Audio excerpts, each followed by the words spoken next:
Maligayang pagbisita at pagbabalik po sa ating munting channel. Narito na po, ang karugtong ng ating istorya. Ika-285 na kabanata. Ang pagsasanay sa pagpipigil. Nang sumunod na araw, 10:00 ng umaga.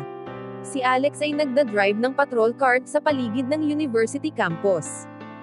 Ang senaryo ay maganda. Mukhang relax at masaya ang lahat. Si Alex ay nakaupo sa sasakyan, nakatingin sa paligid habang nakikinig ng musika sa kanyang cellphone. 5 lalaki ang naglalakad hawak ang kanilang cellphone. Lahat sila ay may fashionable na kasuotan, at may popular na hairstyles. Si Alex ay ngumiti at iginalaw ang kanyang ulo, habang nakatingin sa mga ito. Ang mga ito ay typical na mayayaman, sa isip niya, base sa kanilang mga appearance. Isa dito ay nakita siya at sumigaw. Ang lalaking iyon ay tinatawanan tayo. Ang iba ay tumingin sa direksyon nito at nakita si Alex sa patrol car. Kaya lumapit sila at pinalibutan ito. Humilig sa sasakyan. Ano ang tinatawa mo? Wika ng lalaking pinakamalapit kay Alex. Si Alex ay umubo, nasamid sa pabango ng lalaki. Hindi ba masyadong malakas ang amoy ng pabango mo? Tanong niya. Ang mga binata ay tumawa. Gusto ito ng mga babae, wika ng isa. At kailangan mong ibigay ang gusto ng mga babae.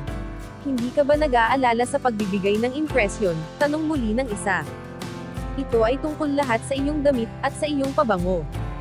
Pagpapaalala ng lalaki. Ang pagkakaroon ng mamahaling sasakyan ay nakakatulong, wika ng ikatlong lalaki. Hindi nabanggit ang makabagong teknolohiya, at iwinagayway nito ang kanyang cellphone. Ang lalaking pinakamalapit kay Alex ay tinapik ang kanyang balikat. Ang mga babae ay gusto ang paraan ng kanilang itsura, wika nito. Sabi ng isang binata sa kanyang kaibigan. Narito tayo upang kumuha ng babae, wika nito. Bakit tayo nag-aaksaya ng oras sa security guard? Kapag nakita tayo ng mga babae na kasama siya, titingnan nila tayo bilang mababa.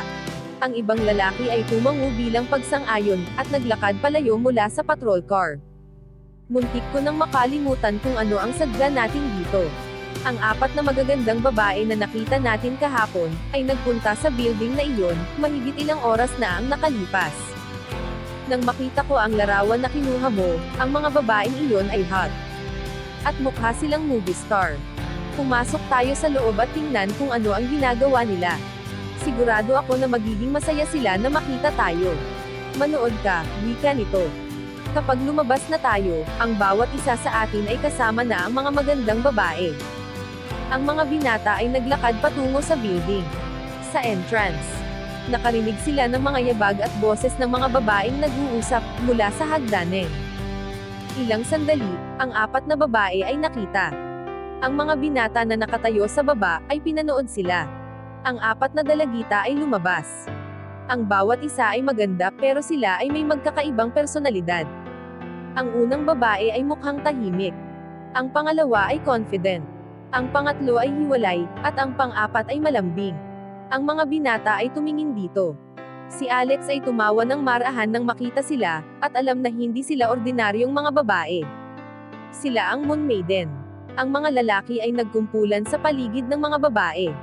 Hello Miss Beautiful, ako nga pala si Miles mula sa Department of Fine Arts. Anong kurso ang kinuha mo? Ako si Sean Little, at nag-aaral ako ng musika. Ikaw ang pinakamagandang babae na nakita ko. Pwede bang makahingi ng numero mo? Ako si Percy Hoffman, at ako ay gumagawa ng performing arts. Mayroon akong 2 movie tickets, gusto mo bang sumama sa akin? Hinarangan nila ang dadaanan ng mga babae. Pinlano na nila ito. At sigurado sila na magiging matagumpay.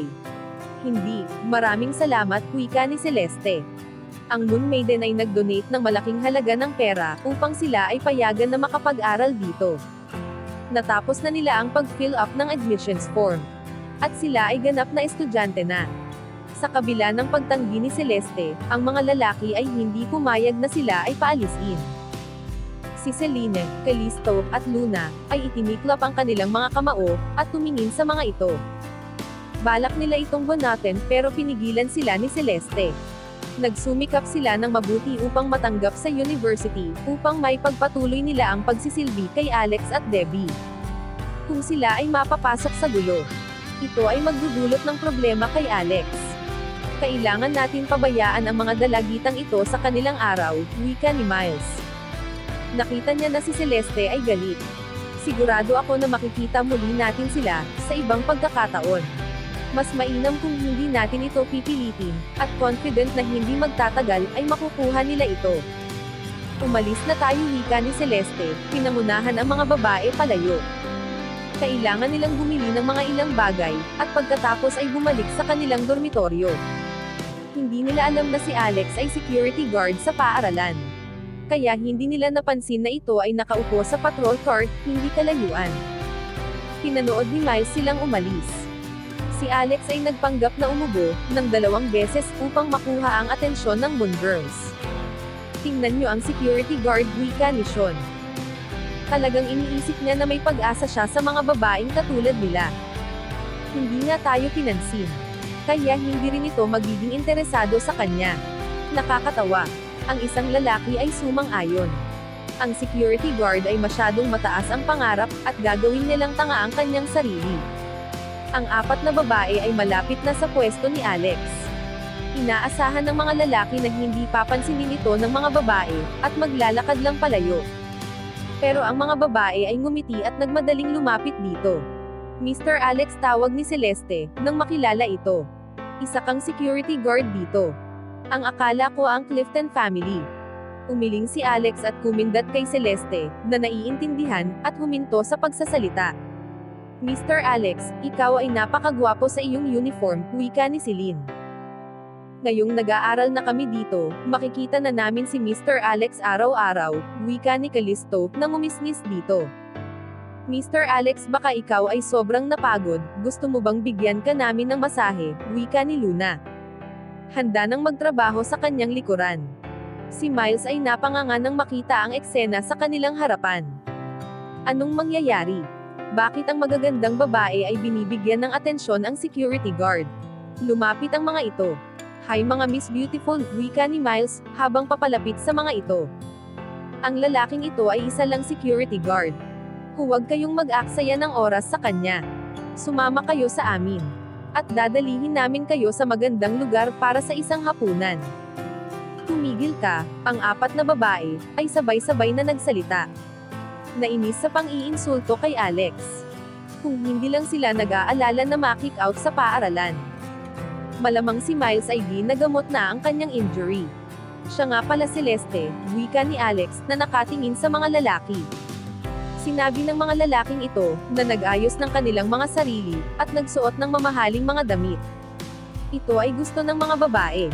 Lumaban ito ng ngiti pabalik. Alam niya na ang Moon Maiden ay hindi interesado sa mga mababaw na lalaki. Siyempre ang mga babae ay gusto kami, wika ni Miles. Nagdadamit kami katulad ng popstar, at marami kaming pera. Mas attractive kami, kaysa sa mga lalaking katulad mo. May kahilingan ka ba, bago mamatay, wika ni Celeste na tumitig na may galit. Ang 4 na Moon Girls, ay diretsong naglakad patungo kay Miles at sa mga kaibigan nito. Naubos na ang kanilang pasensya, at hindi ko konsentihin pa ang mga lalaking ito. Hanggang dito na lang po muna. Maraming salamat po sa pakikinig. Pwede po bang humingi ng subscribe? Bilang pagsuporta sa ating munting channel. Hanggang sa susunod po muli. Stay safe and God bless.